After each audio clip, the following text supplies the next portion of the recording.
What about a mission? You guys are going to go on a mission in the Army. What would that be, a project or a task? I would It's a call it task. project, because you go through the phases, right? There's a planning mission, maybe. It's a project.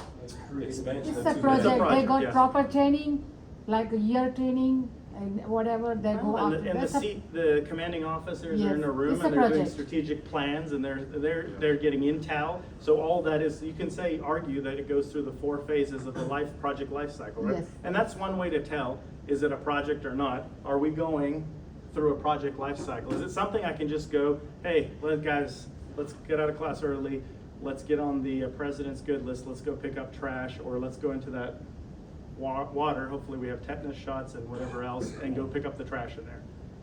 I don't think we want to do that, but if we did, that wouldn't be a project, that's just simply a task Activity or that- activity, yeah. Okay, so any questions on what are projects and what are non-projects? I can promise you there's at least 3 or 4 questions that are going to be scenarios. One of them might be slightly tricky. Just think about it like I just said. Is there a initiating, planning, performing, and closing? If the answer is no, it's not a project. If it's something that let's just go do it, let's take care of it, that is a non-project, we would just go ahead and do it. That'll be a task. Okay, moving on. A project has clear objectives. So a project to build a building. What is our building? That's our objective. Get that building built successfully and to the end user, consumers' happiness of what they want in their plans, right? So every project has to have a clear objective. So if you see a question that says something like, true or false, every project has a clear objective, the answer is true. Yes. Okay? Every project All has a right. target. Let's talk about planning. Do projects have start times and end times? Yes. It was in your book and it was on a PowerPoint. Every project has a start and end time.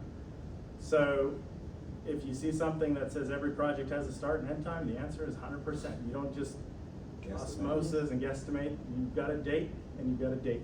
We've got to know when we're going to do it. So yeah, we have a date. So it's a firm date to start and finish. Okay. The first step in a project is to develop a set of criteria against which a project will be evaluated. Make sure you know that. That may be a true and false question. Who remembers what the PMI is? It was 4 classes. Project Management Institute. Project Management Institute, the PMI. So what is the PMI? Anyone remember? I have it written down. Okay. Part of it, Premier Worldwide Nonprofit Association. For Project managers. professionals? Okay. Yeah. So very, very close. It's a worldwide not-for-profit association dedicated to training project managers and other project professionals to succeed in a project or an industry. PMI aims to continue providing resources for project managements around the world to enhance their skills. There's a Houston chapter if you want to join. You become like Jennifer in the video. She's a PMP, professional project manager, planner. You become a designation of a PMP. So when you apply, people go, oh, okay, this person's a professional project manager. Doesn't matter, it's a cross-functional discipline. Doesn't matter if you're in automotive, you're in the hair industry, working for the Chi company, you're in FedEx, you work for Tesla. You're a professional project manager. You don't have to necessarily be experienced in one thing or another. You just have the know-how of setting resources, getting projects completed. Okay, so know what the PMI is. That promise you there'll be a question on that. It's on your review guide as well. Okay, next, the project life cycle stages. Anybody? Yeah, we talked about the 4, so make sure you've got that covered. It's gonna say, what is the project life cycle? Just make sure you know what that is. Make sure what the planning stage is, the initiating phase, executing, and closing. Just know where they fall, like I talked about, 1, 2, 3, 4. Be aware of that. So initiating, right, the initiating phases of life cycle, project life cycle, starts with recognizing a need or a problem or an opportunity. So if there's a question that says, what would occur in the initiating phase? What would happen or what would be activity? There you'd be looking for something of, there's recognition of a problem, a need, an opportunity for which we're gonna go ahead and initiate a project. So how are we gonna address it? So what is talked about, this is always like, there's gotta be a pain point. You've heard me say pain point, what's the pain point that we're doing this? People don't just often do projects unless you're the federal government and you have money to spend, because you have to spend it, it's use it or lose it mentality. Most companies, for profit, are doing something because they have to. They don't wanna spend the money, but they're doing it because there's a pain point. They've gotta take care of something, problem. We talked about the Lone Star College Business Department. The school's growing, they need more classrooms, they can't handle the students, they're gonna start turning students away. So we've gotta build a building for just the business department. That would be the pain point. And in the initiating portion, we, as the bidding contractor, know that's the problem. And you, as the customer, Lone Star, knows that that's your, so we wanna make sure we come together. Any questions on that? Pretty straightforward. Do all projects have to be completed? Yes. So what happens if you're like this bridge, or if you've ever heard of the bridge to nowhere? This was a project that started and never finished. What might have happened? Anyone? Incomplete project, No money. no money. The answer I was looking for is money ran out, poor planning, company that was building it walked away. They found that it wasn't safe, that the ocean, this is not a true story, the ocean, I'm making this up, the ocean wasn't safe there, the beams were gonna get corroded, and it wasn't gonna work.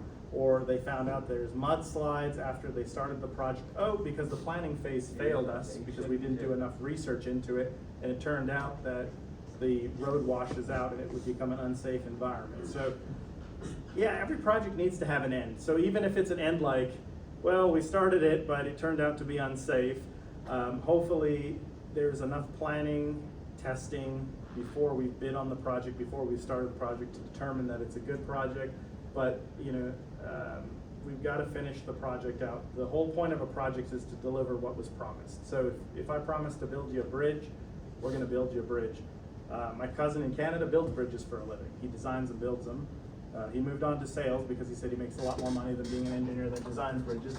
But he said the process of a bridge takes anywhere between 15 to 20 years. So from when we bid the bridge, like research the pain point, to when we actually get ready to start building that suspension bridge or whatever it is, it may be 15 to 20 years before that bridge is built. It doesn't just happen overnight. There's a lot of planning, there's a lot of load analysis, there's wind, there's all the weight of cars, 18-wheelers, what's gonna go on the bridge, right? So there's a lot of planning. Relationships, you all know I'm really big on relationships, so make sure you understand that building solid relationships and industry contacts is important. Here we talk about networking, and then the word I use is keeping a pulse on the market. So when a bid comes, if you're a construction firm, they like you, maybe you supply rockets tickets, or you take them out to eat once in a while, you give them some really nice cigars. You keep a pulse on your customers. Inviting. Yeah, that you've got to have that relationship. Even if you know that it's not going to be instant gratification, it's an investment.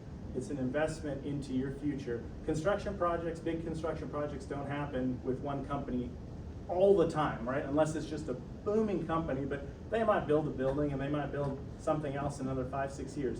But you want to stay in their good graces. You want to keep that relationship, keep that pulse on them, keep that networking opportunity, because the next time they come, they know you, right? In case study 2, was there a question similar to that where it talked about that they knew the guy? Remember that? Okay.